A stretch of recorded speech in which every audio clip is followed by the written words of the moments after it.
तो hello friends, जितने भी हमारे बीपीएससी ट्री 2.0 का तैयारी करने वाले साथी है, चाहे 6 to 8 के हो या 9th-10th के हो या 11th-12 के हो या बीएसएससी या दरोगा पुलिस, किसी भी एग्जाम की आप अगर तैयारी करते हैं तो ये मैं 40 नंबर का आप लोग का जो है टेस्ट सीरीज ला रहा हूँ। इतिहास, भूगोल, उसके बाद क्या कहते हैं राजनीति शास्त्र और अर्थशास्त्र का। ये आपके लिए वेरी वेरी इंपॉर्टेंट है और हर क्वेश्चन जो है बहुत अच्छा क्वेश्चन है, वेरी वेरी इंपॉर्टेंट क्वेश्चन लेकर आ रहा हूँ। तो इस सेशन को आप जरूर देखिएगा और अभी तक आप हमारे चैनल से नहीं जुड़े हैं तो जुड़ जाइए, बाकी जुड़े हैं तो दोस्तों में शेयर करते रहिए और लाइक ज़रूर कीजिएगा, क्योंकि लाइक करने से आपका कुछ नुकसान है नहीं, लेकिन आपका एक लाइक जो है हमारा उत्साह बढ़ाता है, आपके लिए अच्छा से अच्छा कंटेंट लाएँ और भी अच्छा वीडियो बनाने का कोशिश करें। तो चलिए साथी, स्टार्ट करते हैं। आज जो है आपका इतिहास का पहला क्वेश्चन जो है टेस्ट सीरीज नंबर 4 का कह रहा है कि हड़प्पा सभ्यता जो है किससे संबंधित है। बहुत पूछा जाता है क्वेश्चन, ठीक है। तो ये हो जाएगा आपका कांस्य युगीन सभ्यता है, ठीक है। ऑप्शन नंबर ए हो जाएगा। हड़प्पा सभ्यता के बारे में कुछ चीज़ और ध्यान रखिए कि हड़प्पा सभ्यता की खोज किसने की, तो दयाराम साहनी हो जाएगा, ठीक है। दयाराम साहनी ने हड़प्पा सभ्यता की खोज की थी और ये सबसे पुरानी सभ्यता है, ठीक है। इसके बारे में ध्यान रखिएगा। चलिए नेक्स्ट क्वेश्चन कह रहा है कि जैन परंपरा के अनुसार पहले तीर्थंकर कौन थे। तो इसका आंसर क्या हो जाएगा बताइए। जैन परंपरा के अनुसार पहले तीर्थंकर कौन थे, तो ये हो जाएगा आपका ऋषभ देव, ठीक है। ऑप्शन नंबर सी हो जाएगा। हालांकि इसके बारे में कुछ चीज़ जान लीजिए। जैसे हम लोग हिंदू धर्म में भगवान को मानते हैं, उसके बाद क्या कहते हैं मुस्लिम धर्म में पैगंबर को मानते हैं, उसी तरीके से जैन परंपरा में जो तीर्थंकर माना जाता है, टोटल 24 तीर्थंकर हुए हैं, ठीक है। इसमें 24 तीर्थंकर हुए हैं, जिसमें जो है पहला और दूसरे का नाम, ठीक है, तथा 23वें और 24वें का नाम जो है इम्पोर्टेंट है, ठीक है। क्योंकि आपको पता हो कोई भी चीज़ होता है या तो पहला सेकंड इम्पोर्टेंट होता है या लास्ट वाला जो हुआ रहता है वो, या लास्ट से एक पहले वाला, ठीक है। तो ये 4 जो तीर्थंकर उनका नाम याद रखिएगा। पहले जो कौन थे तो ऋषभ देव थे, दूसरे कौन थे तो अजीतनाथ थे, दूसरे कौन थे अजीतनाथ थे, 23वें कौन थे तो पार्श्वनाथ थे, और 24वें जो थे वर्धमान महावीर, जिसके बारे में सबसे ज़्यादा जो है जैन धर्म में पढ़ना है आप लोग को, ठीक है, आप लोग के सिलेबस में है। और वो कहाँ पे जन्म लिए थे उनको आपको पता ही होगा, कुंडल जो है ग्राम में जन्म लिए थे, ठीक है। पावापुरी में जो है उनका जो है देहावसान हुआ था, मतलब मृत्यु हुआ था। और जैन परंपरा के जो 24वें तीर्थंकर थे और सबसे ज़्यादा उन्हीं के बारे में पढ़ना है, ठीक है। चलिए बाकी आपको पता होगा बिहार के वैशाली जिला में ही एक तरीके से अपना बिहार ही जो है जैन धर्म का जो है जन्मस्थली है। आगे कहा कि श्रवण बेलगोला कहाँ पर स्थित है, और ये क्वेश्चन बहुत इंपॉर्टेंट है, ध्यान रखिएगा, कर्नाटक में है। नेक्स्ट क्वेश्चन कह रहा है कि पंचतंत्र को किसने लिखी थी, तो इसका आंसर क्या हो जाएगा आपका option number B, Vishnu Sharma ने इसको लिखा था, ठीक है। गुप्त काल के दौरान जो है ये पुस्तक लिखी गई थी। आगे कह रहा है कि कंबोडिया के किस शासक ने प्रसिद्ध जो है अंगकोर वाट बनवाया। ये मंदिर का नाम है, ठीक है, ध्यान रखिएगा। और ये जो है हिंदू देवी देवता का सबसे बड़ा मंदिर है, सबसे ज़्यादा हिंदू कहने के लिए कह सकते हैं आप भारत में है, लेकिन सबसे जो टॉप लेवल का जो मंदिर है हिंदू देवी देवता का, वो है अंगकोर वाट मंदिर। और ये कहाँ पे आपको पता होना चाहिए, ये हो जाएगा क्या पूछा गया है कि किस शासक ने, ठीक है। तो कंबोडिया में है तो आपको पता है, तो किसने बनवाया था, सूर्य बर्मन जो है द्वितीय ने बनवाया था इसको, ऑप्शन नंबर सी हो जाएगा। नेक्स्ट क्वेश्चन कह रहा है कि महमूद गजनबी के साथ भारत आने वाला प्रसिद्ध इतिहासकार कौन था, और ये भी बहुत इंपॉर्टेंट है, अक्सर एग्जाम में पूछा ही जाता है, तो ध्यान रखिएगा कौन था। तो ये हो जाएगा आपका ऑप्शन नंबर बी, अलबरूनी था, ठीक है। उसका एक पुस्तक है किताब उल हिंद, ठीक है, जिसमें जो है हिंद के बारे में, उस समय के भारत के बारे में चर्चा किया गया है। और इसमें ध्यान रखिएगा इब्न बतूता के बारे में बहुत पूछा जाता है कि इब्न बतूता जो है कहाँ का यात्री था, और ये बीपीएससी 7th फेज में भी एक क्वेश्चन आया था। मोरक्को का यात्री था, कहाँ का था, मोरक्को का था यात्री। मोरक्को जो है एक दक्षिण अफ्रीका का देश है, ठीक है, बहुत गरीब देश है हालांकि। वहीं का यात्री था और मोहम्मद बिन तुगलक के दरबार में आया था, इस बात को ध्यान रखिएगा। इसका एक पुस्तक है रेहला, जो बहुत ज़्यादा पूछा जाता है। रेहला एक पुस्तक है इब्न बतूता का, बहुत पूछा जाता है। 3 क्वेश्चन जो है इब्न बतूता से उलट पलट के पूछा जाता है, इसको ध्यान रखिएगा। चलिए नेक्स्ट क्वेश्चन कह रहा है कि मोहम्मद गौरी ने जयचंद को किस युद्ध में पराजित किया था। मोहम्मद गौरी ने जयचंद को किस युद्ध में पराजित किया था, तो इसका आंसर क्या हो जाएगा आपका ऑप्शन नंबर सी हो जाएगा, चंदावड़ के युद्ध में 1194 ईस्वी में किया था। हालांकि मोहम्मद गौरी जो है लगातार 2 साल युद्ध लड़ा था, तराइन का युद्ध 1191 और 1192 में। 1191 में जो है पृथ्वीराज जो है मोहम्मद गौरी को बुरी तरीके से हरा दिया था, हालांकि फिर भी उसको जिंदा छोड़ दिया और वो जो है भाग के चला गया। फिर दूसरी बार तैयारी करके आया और इस युद्ध में जो है उसको जो है पृथ्वीराज चौहान का कमजोरी पता चल गया था और वो जो है उसकी कमजोरी में वार किया। और जो है देखिए हम लोग का जो है कि सिद्धांत पर लड़ते थे, हम लोग के यहाँ के राजा थे। बाकी जो ये लोग जो है मुस्लिम जितने भी शासक रहे इनका एक ही सिद्धांत होता था कि किसी तरीके से युद्ध में जीतना है, ठीक है। तो दूसरा जो तराइन का युद्ध हुआ था 1192 में, वही पृथ्वीराज चौहान जो है मोहम्मद गौरी के हाथ हारा था। और समझिए कि यहीं से एक तरीके से मुगल वंश का जो है आपका सल्तनत काल स्टार्ट हो गया था। चलिए आगे करा कि गुलाम वंश का संस्थापक कौन था, तो इसका आंसर क्या हो जाएगा आपका, ऑप्शन नंबर बी हो जाएगा, कुतुबुद्दीन ऐबक था, ठीक है। हालांकि आपसे अगर एक क्वेश्चन और पूछा जाए कि वास्तविक संस्थापक कौन था, तो इल्तुतमिश था, क्योंकि कुतुबुद्दीन ऐबक जो है ज़्यादा दिन जिंदा नहीं रहा गद्दी पे, ठीक है, और बहुत जल्दी जो है 3-4 साल गद्दी पे रहा और वो जो मर गया, ठीक है। उसके बाद जो इल्तुतमिश उसका गुलाम था, ठीक है, कुतुबुद्दीन ऐबक का गुलाम था, जो है गुलाम वंश का जो वास्तविक संस्थापक माना जाता है। आगे कहा कि शिवाजी की राजधानी कौन सी थी, तो इसका आंसर क्या हो जाएगा आपका, ऑप्शन नंबर ए रायगढ़ थी, ठीक है। नेक्स्ट क्वेश्चन कह रहा है कि वास्को डिगामा ने भारत के किस पहले बंदरगाह का दौरा किया था, वास्को डिगामा, ठीक है। तो ये हो जाएगा आपका ऑप्शन नंबर बी कालीकट का किया था। और इसी ने वास्को डिगामा ने भारत का खोज किया था कब, 1498 ईस्वी में। बहुत पूछा जाता है, इस बात को ध्यान रखिएगा। 1498 में कालीकट के तट पे पहुंचा था, जहाँ पे जेमोरी ने एक राजा था उस समय कालीकट का, उसने जो है जोरदार स्वागत किया था इसका। आगे कह रहा है कि फ्रेंच ईस्ट इंडिया कंपनी की स्थापना किस साल हुई, तो इसका आंसर क्या हो जाएगा बताइए। ये हो जाएगा आपका ऑप्शन नंबर ए 1664 ईस्वी में हुई थी, ठीक है, इस बात को ध्यान रखिएगा। चलिए, और पहली कोठी जो है सूरत में बसाया था इसने। कोठी का मतलब होता है जो कंपनी वगैरह होता है उसको बोलते हैं कोठी, ठीक है। तो ये सूरत में बसाया था किसने, फ्रेंच ने, फ्रांस उसको बोलते हैं, ठीक है। आगे कह रहा है कि पलासी का युद्ध जो है मैदान कहाँ पे स्थित है, बहुत सुना होगा आपने बचपन से पलासी के युद्ध के बारे में, ठीक है। तो इसका मैदान कहाँ पे, तो बंगाल में है, ठीक है, ऑप्शन नंबर डी हो जाएगा, बंगाल में, पश्चिम बंगाल में जगह है। आगे कह रहा है कि 1905 में बंगाल के विभाजन का आदेश किसके द्वारा दिया गया था, तो ये हो जाएगा आपका ऑप्शन नंबर जो है ए हो जाएगा, लॉर्ड कर्जन के द्वारा दिया गया था, ठीक है। हालांकि इसका मेन उद्देश्य था जो है बंगाल को, उस समय बंगाल प्रेसिडेंसी जो होता है सबसे समृद्ध प्रेसिडेंसी था भारत का।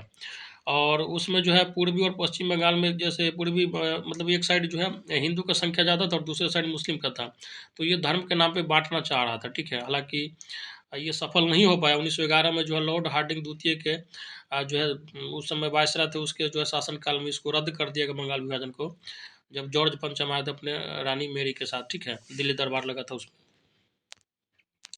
साथ ही साथ साथियों मैं आप लोग को एक बात बताना चाहूँगा कि अगर आप लोग का जो है सोशल साइंस का क्लास 9th-10th का जो है PDF तैयार है, अगर आप लेना चाहते हैं तो मिनिमम प्राइस 100 रुपीज़ रखा गया है, आप ले सकते हैं पर सब्जेक्ट, ठीक है, जिसमें आपका थ्योरी प्लस MCQ दोनों रहेगा और SCERT का सिलेबस जो कि बिहार सरकार फॉलो करती है। बिहार के किसी भी एग्जाम का, टीचर का एग्जाम यही सिलेबस फॉलो करती है, ठीक है। इसको ले सकते हैं। बाकी आपका जो है 6 to 8 में जो ज्योग्राफी और हिस्ट्री का PDF बन चुका है, उसको आप परचेज कर सकते हैं, पूरा NCERT बेस्ड है, ठीक है। साथ ही साथ आप लोग का क्लास 9th-10th का हिंदी का प्रैक्टिस सेट जो है PDF बन चुका है, और क्लास 6 to 8 में साइंस का NCERT का बन चुका है। 11-12 का आपका सोशल साइंस का कंप्लीट है। अगर आप जिस भी लेवल पे तैयारी करते हैं आप जो है परचेज कर सकते हैं PDF को। मिनिमम प्राइस रखा गया है, और प्राइस इस हिसाब से रखा गया ताकि मैं आप लोग के लिए जो है वीडियो किसी तरीके से बना के लाता रहूँ, ठीक है। ताकि बुक वगैरह खरीदना प्लस टेक्निकल टीम को कुछ ना कुछ सहयोग राशि देना पड़ता है, साथ ही साथ नेट की ज़रूरत होती है, तो इसी हिसाब से रखा गया ताकि आप लोग का जो वीडियो बनता रहा यूट्यूब पे। मेरा मेन फोकस जो आप लोग का यूट्यूब पे रहता ही है। बाकी आप क्लास लीजिएगा तो स्टैटिक नॉलेज होता है, उसको लेना ज़रूरी है, ठीक है। बाकी ले लीजिए और तैयारी करना शुरू कर दीजिए। और इस बार थोड़ा कंपटीशन ज़्यादा है, जो सीरियस होंगे उसी का सिलेक्शन होगा, क्योंकि आप पिछले बार देख चुके हैं क्या स्थिति रहा है। चलिए, कह रहा है आगे कि स्वदेशी आंदोलन की औपचारिक घोषणा कब की गई थी, तो इसका आंसर क्या हो जाएगा आपका ऑप्शन नंबर बी 7 अगस्त 1905 को। आगे कह रहा है कि किस काल में भारत में मजदूर आंदोलन पर कम्युनिस्ट विचारधारा का प्रभाव पड़ा, तो इसका आंसर क्या हो जाएगा आपका ऑप्शन नंबर बी 1924 से लेकर 34 के बीच में, ठीक है, ध्यान रखिएगा। और इसमें जो कम्युनिस्ट पार्टी का जनक कौन था, तो ये तो आपका मानवेंद्र नाथ राय थे, ठीक है। चलिए आगे करा कि किसे जो है भारतीय बिस्मार्क के रूप में जाना जाता है, तो ये हो जाएगा आपका ऑप्शन नंबर ए, वल्लभ भाई पटेल को, ठीक है। और भारत के एकीकरण में इसका जो है बहुत बड़ा योगदान है, ठीक है। इसको लौह पुरुष के नाम से भी जाना जाता है। और ये क्वेश्चन और पूछा जाता है इससे कि वल्लभ भाई पटेल को सरदार की उपाधि किसने दी, तो बारदोली की महिलाओं ने उनके जो है काम से प्रभावित होकर, जैसे वहाँ पे जो टैक्स लगता था उसको जो है माफ़ करवाया था वल्लभ भाई पटेल ने। तो इनके नाम के पहले जो है उन्होंने वहाँ की महिला जो प्यार से इनको सरदार के नाम से जो है पुकारने लगी। और स्टेचू ऑफ यूनिटी जो है गुजरात में बना 182 मीटर का, इसी सरदार जो है वल्लभ भाई पटेल जी का है। चलिए गुजरात के ही थे। आगे कह रहा है कि निम्नलिखित पर विचार कीजिए, ठीक है। जो है रोहले टेक्टा आंदोलन आपको पता है कब हुआ था, तो ये आपका 1919 में हुआ था, ठीक है। चंपारण सत्याग्रह जो 1917 में, खेरा आंदोलन आपका जो है 1918 में हुआ था। और आपका अहमदाबाद मिल हड़ताल जो है मिल मजदूर के द्वारा किया गया, तो ये भी आपका 1900 जो है 18 में ही हुआ था, ठीक है। तो इसको आप क्रम से सजाइएगा तो आपका आंसर निकल कर आएगा ऑप्शन नंबर ए, ठीक है। चलिए आगे कह रहा है कि इनमें से कौन जो है अलीपुर बम षड्यंत्र में शामिल था, तो इसका आंसर क्या हो जाएगा आपका option number D, Aurobindo Ghosh. हालांकि ये जो है बाद में ये सब स्वतंत्रता संग्राम का लड़ाई छोड़ के जो है पौंडीचेरी में जाके अपना आश्रम बसा लिए थे, और इनका कहना था कि सब मोह माया है, ठीक है। चलिए आगे कह रहा है कि राष्ट्रीय कांग्रेस कार्यकारी समिति ने भारत छोड़ो नामक आंदोलन का अनुमोदन जो है कहाँ किया था, तो इसका आंसर क्या हो जाएगा आपका ऑप्शन नंबर ए, वर्धा में किया था। नेक्स्ट क्वेश्चन कह रहा है कि निम्नलिखित में से कौन सी जोड़ी जो है सही है। मतलब वायसरा दे दिया गया एक तरफ, और एक तरफ जो है उसके जो है समय में जो कार्यकाल हुआ था, जो घटना हुआ था, एक्सीडेंट हुआ था, इंसिडेंट्स उस सब के बारे में दिया गया। तो इसका जो है कौन सा सही हो जाएगा, तो आपका जो है जेम्स फोर्ड के समय रॉलेट एक्ट हुआ था, ठीक है। ऑप्शन नंबर ए जो है करेक्ट है। बाकी जो आपको पता है दिल्ली दरबार जो है लॉर्ड हार्डिंग द्वितीय के समय में हुआ था, इस बात को ध्यान रखिएगा। चलिए बाकी सब सारा गलत ही है। आगे कह रहा है कि महात्मा गांधी द्वारा जो है भारत छोड़ो आंदोलन का प्रारंभ जो है डैश वर्ष में हुआ था, इसका आंसर क्या हो जाएगा आपका ऑप्शन नंबर बी, ठीक है, 1942 में हुआ था। आगे कह रहा है कि विक्रमशिला विश्वविद्यालय की स्थापना किनके द्वारा की गई थी, ये क्वेश्चन बहुत पूछा जाता है और बहुत रिपीट होता है, इसको ध्यान रखिएगा। इसका आंसर हो जाएगा धर्मपाल। और विक्रमशिला विश्वविद्यालय कहाँ पे, तो आपको पता होना चाहिए भागलपुर में है, ठीक है। और भागलपुर में डॉल्फिन रिसर्च सेंटर है, साथ ही साथ जो आपका मंजूषा पेंटिंग जो बहुत ज़्यादा फेमस है वो भी भागलपुर का है। प्यार का दो पेंटिंग बहुत फेमस है, एक मधुबनी पेंटिंग और दूसरा मंजूषा पेंटिंग। मंजूषा पेंटिंग जो भागलपुर का, मधुबनी पेंटिंग जो आपका अब मिथिला के मधुबनी जिला का है। आगे कह रहा कि बुनियादी शिक्षा का विचार पहले किसने प्रस्तुत किया था, तो इसका आंसर क्या हो जाएगा आपका ऑप्शन नंबर सी, महात्मा गांधी जी ने किया था। नेक्स्ट क्वेश्चन कह रहा है कि शाहजहां के काल में कौन यूरोपीय यात्री जो है भारत आया, तो इसका आंसर क्या हो जाएगा आपका ऑप्शन नंबर डी। ध्यान रखिएगा इसमें जो है शाहजहां के बारे में पूछा गया, ठीक है। हालांकि अगर जहांगीर के बारे में पूछा जाता तो आपका क्या हो जाता, विलियम हॉकिंस और टॉमस रो होता। और ये जो है आपका एंटोनियो जो है मोन्सेराट जो है, ये जो है आपका अकबर के दरबार में आया था। ध्यान से देखिएगा क्वेश्चन क्या पूछ रहा है। चलिए नेक्स्ट क्वेश्चन करा कि 20 अगस्त 1917 के सुधारों की घोषणा को जाना जाता है किस नाम से, तो इसका आंसर क्या हो जाएगा आपका ऑप्शन नंबर ए, मॉन्टेग्यू घोषणा के नाम से जाना जाता है। नेक्स्ट क्वेश्चन है जो आपका निम्नलिखित में से किसे जो है काला या श्याम पैगोडा के नाम से जाना जाता है, तो इसका आंसर क्या हो जाएगा आपका ऑप्शन नंबर सी, कोणार्क का सूर्य मंदिर। ये जो है आपका उड़ीसा में पड़ता है, ठीक है। और नरसिंह वर्मन प्रथम के द्वारा बनाया गया, तो ये भी अक्सर पूछ लिया जाता है कि किसके द्वारा बनाया गया था, ठीक है।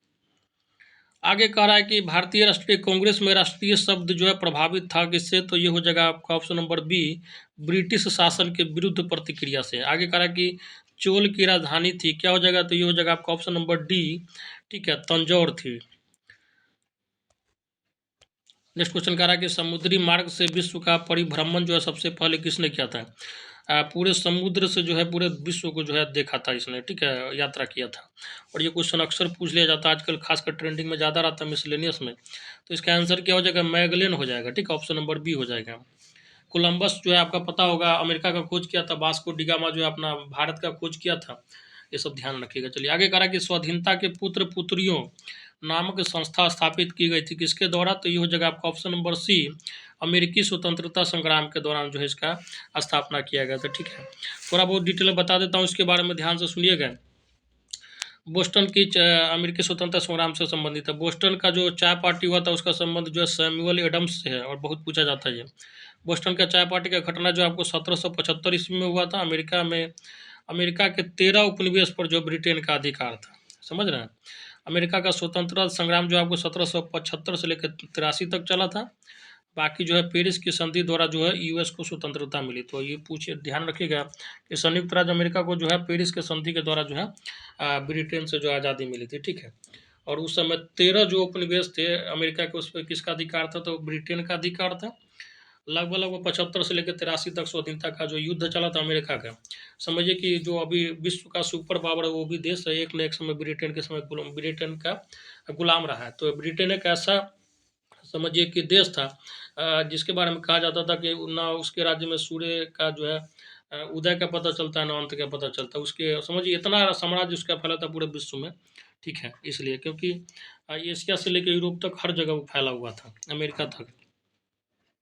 आगे कह रहा है कि प्रथम ई स्टेट में कौन आते थे, तो इसका आंसर क्या हो जाएगा आपका, ऑप्शन नंबर जो है डी हो जाएगा, पादरी आते थे, ठीक है। इस बात को ध्यान रखिएगा, प्रथम ई स्टेट में कौन आते थे, तो पादरी आते थे, ठीक है, ध्यान रखिए। दूसरे में क्या आ जाता था आपका, दूसरे तो आपका कुलीन वर्ग आता था, क्या कुलीन वर्ग, इसको एलिट क्लास बोलते हैं जो इंडिया में। जैसे जो आपको नहीं होता इंडिया में जो थोड़ा हाई प्रोफाइल लोग आदमी, तो एलिट क्लास में आ जाते हैं। पादरी लोग का मतलब है यहाँ समझिए जो यहाँ पे हम लोग के हिंदू धर्म में पूजा पाठ जो करवाते हैं ब्राह्मण लोग, मुस्लिम धर्म में काजी लोग, वही एक तरीके से क्रिश्चियन में पादरी वगैरह का जो है काम एक तरीके से कह सकते हैं, ठीक है ना। और बाकी जो है मध्यम वर्ग एवं सर्वसाधारण वर्ग तीसरा होता था। आगे कहा कि प्रथम विश्व युद्ध में किस राष्ट्र की पराजय हुई थी, तो इसका आंसर क्या हो जाएगा आपका, ऑप्शन नंबर ए जर्मनी का हुआ था। प्रथम विश्व युद्ध जो आपका 1914 से 18 तक चला था, इस बात को ध्यान रखिएगा। और 28 जून 1919 को वर्साय की संधि जर्मनी के साथ किया गया था, जो कि बहुत ही ज़्यादा अपमानजनक संधि था। उसको ये बोला गया था कि तुम्हारे कारण जो है ये युद्ध स्टार्ट हुआ था और पूरे विश्व को लगभग लगभग नुकसान झेलना पड़ा, तो इतना हर्जाना तुमको देना पड़ेगा। तो जो कि बाद में द्वितीय विश्व युद्ध का जो है मेन कारण भी बन गया था। आगे कह रहा है कि नाजीवाद जो है किसका समर्थक था, तो इसका आंसर क्या हो जाएगा आपका, ऑप्शन नंबर सी राज्य की सर्वोच्चता के सिद्धांत का। नेक्स्ट क्वेश्चन कह रहा है कि तिलक मांझी का जन्म हुआ था कब, तो इसका आंसर क्या हो जाएगा आपका, ऑप्शन नंबर ए 1750 ईस्वी में हुआ था। नेक्स्ट क्वेश्चन कह रहा है कि शाही लीची का उत्पादन बिहार के किस जिला में होता है, तो इसके बारे में क्या बताना, मुजफ्फरपुर में होता है, सबको पता होगा, ठीक है। बाकी ये समस्तीपुर के बारे में ध्यान रखिएगा, समस्तीपुर में एक पूसा जो है पूसा कृषि विश्वविद्यालय, ठीक है, और बहुत फेमस है वहाँ का, ठीक है। इस बात को ध्यान रखिएगा, ठीक है। चलिए आगे कह रहा है कि किस युद्ध के बाद जो है जर्मनी का एकीकरण पूरा हुआ, तो इसका आंसर क्या हो जाएगा आपका, ऑप्शन नंबर डी सेडान का युद्ध के बाद। सेडान का युद्ध आपको पता ही होगा, फ्रांस एवं जर्मनी के बीच हुआ था, जिसमें जर्मनी जो है फ्रांस को हराया था, ठीक है। आगे कह रहा है कि इंग्लैंड में समाजवाद का जनक किसे माना जाता है, तो ये हो जाएगा आपका option number C Robert Owen को। नेक्स्ट क्वेश्चन कह रहा है कि वियतनामी कम्युनिस्ट पार्टी के संस्थापक कौन थे, तो इसका आंसर क्या हो जाएगा आपका, ऑप्शन नंबर ए हो ची मिन। और वियतनाम का जो राजधानी आपको पता होना चाहिए हनोई है। नेक्स्ट क्वेश्चन कह रहा है कि हिंद स्वराज नामक पुस्तक किसने लिखी थी, और ये क्वेश्चन अक्सर पूछा जाता है, इसको ध्यान रखिएगा, महात्मा गांधी जी ने लिखा था, ठीक है। किसने लिखा था, महात्मा गांधी जी ने लिखा था। नवजीवन हो गया, यंग इंडिया हो गया, हरिजन हो गया, ये सब जो है महात्मा गांधी के द्वारा लिखा गया पुस्तक है। महात्मा गांधी से रिलेटेड हर चीज़ को ध्यान रखिएगा, ठीक है। आगे कह रहा है कि इंग्लैंड में जो है चार्टिस्ट आंदोलन हुआ था कब, तो इसका आंसर हो जाएगा आपका ऑप्शन नंबर ए 1838 ईस्वी में हुआ था। ध्यान रखिएगा, बहुत इंपॉर्टेंट है। 1838 ईस्वी में जो है आपका चार्टिस्ट आंदोलन हुआ था, और किसके द्वारा हुआ था, तो वहाँ के मजदूर के द्वारा हुआ था, ठीक है। इस बात को ध्यान रखिएगा। और साथ ही जो है मैं फिर से बोलना चाहता हूँ, अगर आप सोशल साइंस या साइंस किसी भी चीज़ का पीडीएफ लेना है, तो आप जो है हमारा कमेंट बॉक्स में नंबर दिया गया, आप वहाँ पर जो इस नंबर यही नंबर दिया गया है 8375821805, इस पे जो है आप मैसेज कीजिएगा, कृपया करके कॉल नहीं कीजिएगा, क्योंकि साथ ही हमारे पास इतना टीम नहीं है फ़ोन उठाते रहे, ठीक है। तो आप को मैसेज कर दीजिएगा, बाकी वहाँ पे जो है आपको जो भी प्राइस है उसमें जो आपको पीडीएफ मिल जाएगा, ठीक है साथी। तो कंटिन्यू वीडियो देखते रहिए। बाकी आपका एनसीईआरटी का सेशन आज जो है नहीं ला पाया हूँ, इसका जो कारण ये था कि आपको पता ही होगा कि नवरात्रि का समय चल रहा है, तो थोड़ा आवाज़ वगैरह ज़्यादा होता है, तो वहाँ पे एनसीईआरटी का सेशन थोड़ा लंबा चलता है, इसलिए जो है बनाने में दिक्कत हो रही थी। बहुत जल्दी जो आपका एनसीईआरटी का सेशन कंटिन्यू रहेगा। क्लास 7th क्लास का ज्योग्राफी चल रहा है, और जैसे ही आपका ज्योग्राफी सेशन खत्म होता है बहुत जल्दी पॉलिटी और हिस्ट्री में हाथ लगा दिया जाएगा। साथ ही साथ आपका क्लास 6 से लेकर 8 तक का साइंस भी चालू कर दिया जाएगा। कंटिन्यू आप देखते रहिए वीडियो को, और कहीं भटकने की ज़रूरत नहीं है। आपको पता है टू दी पॉइंट हम पढ़ाते हैं, जो भी आपका सिलेबस होता है, ठीक है। ये नहीं कि 200 क्वेश्चन ला के बस MCQ कराया जा रहा है, पता नहीं कि सिलेबस में है कि नहीं है। ठीक है साथी, तो चैनल से जुड़े रहिए, दोस्तों में शेयर करते रहे। धन्यवाद।